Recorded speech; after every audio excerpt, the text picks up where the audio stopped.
This is Hank Denson, aka the Joke Dealer. Hashtag pay teachers more money. I'm gonna see if I can remember all that stuff I said because this is not a script. I did a video, it went viral. All I did was chaperone an aquarium trip, just being a dad and a normal circumstance. I didn't really want to go to the school, but I went. Out of that, the video went viral. Started a tour called Teacher Relief Live, where I traveled all over the country just doing comedy in front of teachers, just talking to them. So now we're home in a situation where we've never dealt with before, and the teachers are going through it, the parents are going through it. But you know what we never asked? We never asked the teachers how they feel about it. How are you doing? And I felt it was my turn to ask, and we have the platform to ask the teachers to talk. So this is called Teacher Talk. I asked my teacher friends around the country, give me a little bit of your time, and let's hear some words of what you got to say in your own words about how you feel about the situation we're going through and what you did to get where you are. My good friend, Morgan Pepeitone, is in the building. We're going to do this again. I know. We're going to try this another time.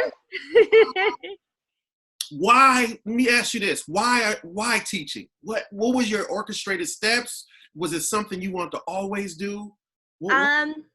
So my mom was a teacher.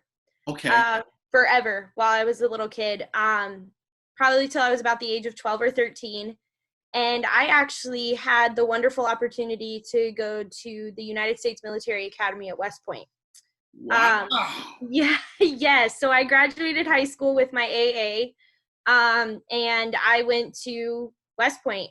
I thought I had the next 9 years of my life planned out, and then I got hurt.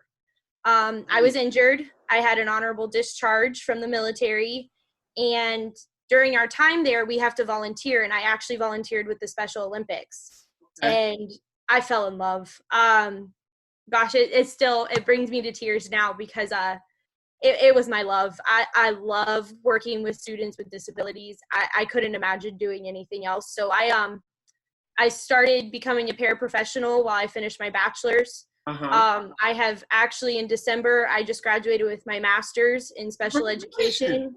Thank you. And applied behavior analysis. And actually, this is my last year of teaching because I get to be behavior specialist next year at my school at G. Weaver. So I am beyond blessed. I have taken a journey with kids, working with kids with disabilities, and it just, gosh, those kids deserve everything. They deserve everything in the world and more. They deserve the opportunity to be given a chance to shine. And I feel like I have been an advocate for those kids since day one. Thank you. Well, how long have you been teaching in total? This will now be my third year. When I finish this year, it will be 3 years. The first 3 years while I was in the school district with Lee County, I did 3 years of paraprofessional in middle school, life skills, gen ed, you name it. I've kind of been there and I've done it in the ESE world, and I love what I do now. I have an incredible co-teacher. Yes. She teaches language arts and social studies, and I get to teach math and science to self-contained kiddos with autism. Man, Morgan, it's like more. You're 3 years in. 2 years. At 2 years, most teachers they quit. Yeah. And then you're on the spectrum end of it's difficult. Like all the tools of all the stuff that people have to decompress to just get to the learning is what you're taking on. And I thank you for that. I used to work in pediatric orthopedics, and I used to do casting orthopedic care and fracture care for autistic children. So that's a special place in patience and caring and understanding that half the country has no idea. Oh,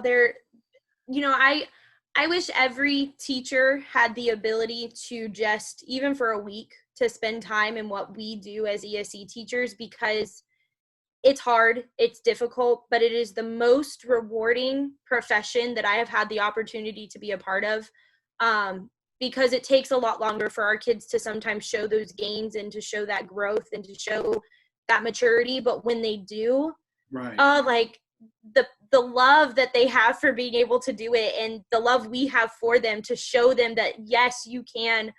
I've had a lot of parents that have come to me over my time in ESE, and they've said, I've been told that my kids are never going to have a job, that they're never going to be able to do things on their own. And I am a firm believer that that is a totally false and inaccurate statement. If there is a will, there is a way.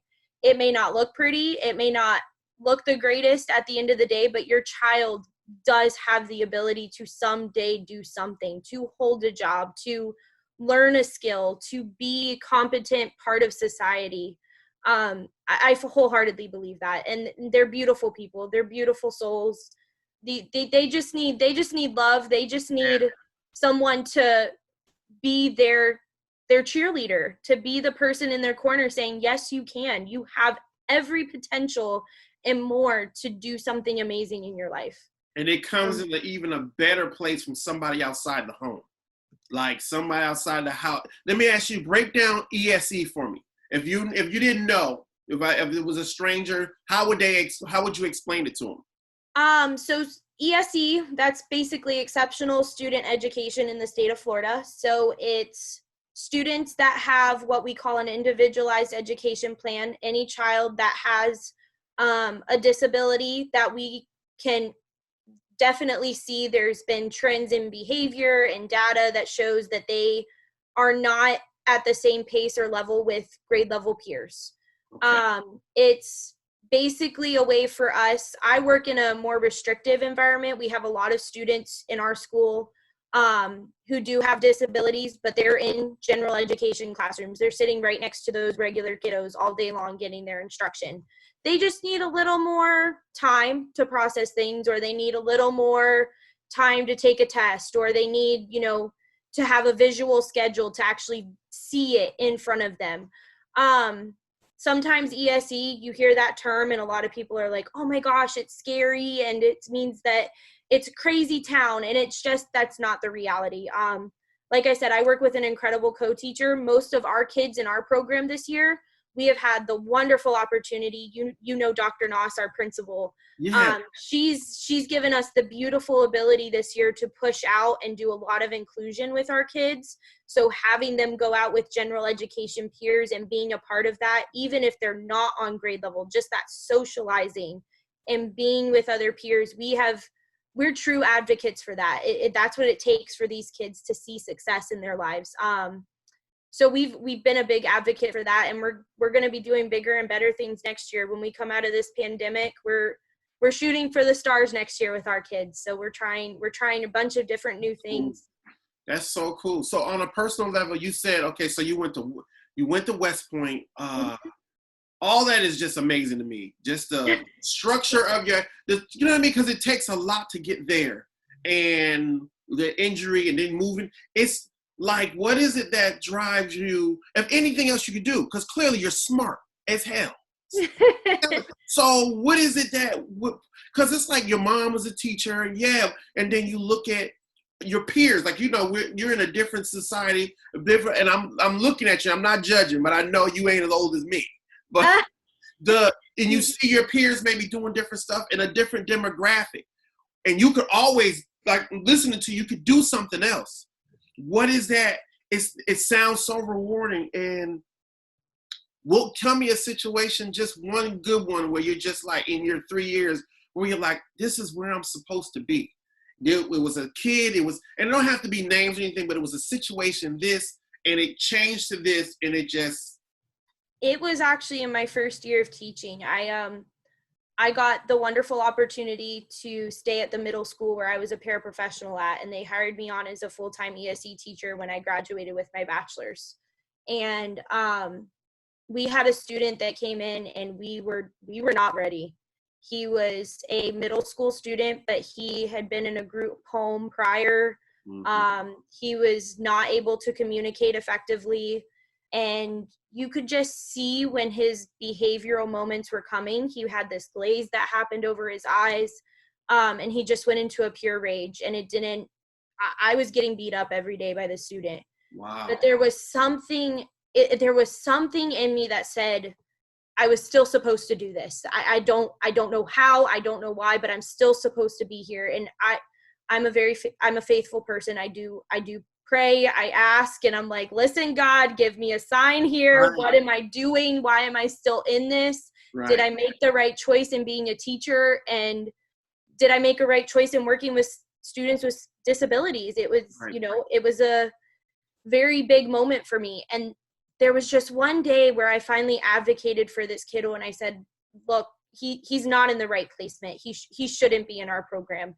and I don't know what the best route is for him. But I sat in a meeting for this kid, and I cried in front of his parents, and I said, he deserves better.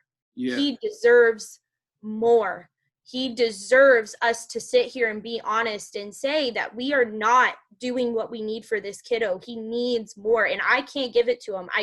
I tried everything in my book of tricks that I learned as just even a teacher and just as ESE. And I had district people coming in my classroom every day, and I was like, please help me, guide me, show me, what do we do? And when they didn't have answers either, I was like, we need to do something more for this kiddo. He thankfully got put in an even more restrictive program, a more restrictive school. Mm-hmm. It's what he needed. And that, for me, that was the moment where I realized that I may not win every child. I'm not going to be the miracle worker that can help every single kid that walks through my classroom, but I'm going to be that advocate for them that says, I know this is not right. Right. What do we have for them? I am always a person who asks for help. I've never had a problem with that. I ask for help. I ask my peers, hey, I don't know what I'm doing. Help me out. What do I do? Give me something else. My bag of tricks isn't working. What do I do for this kid? I'm a firm believer in teamwork, and I found a place at G Weaver. Amy Jacobs as well there. Man, Jamie's my people, yeah.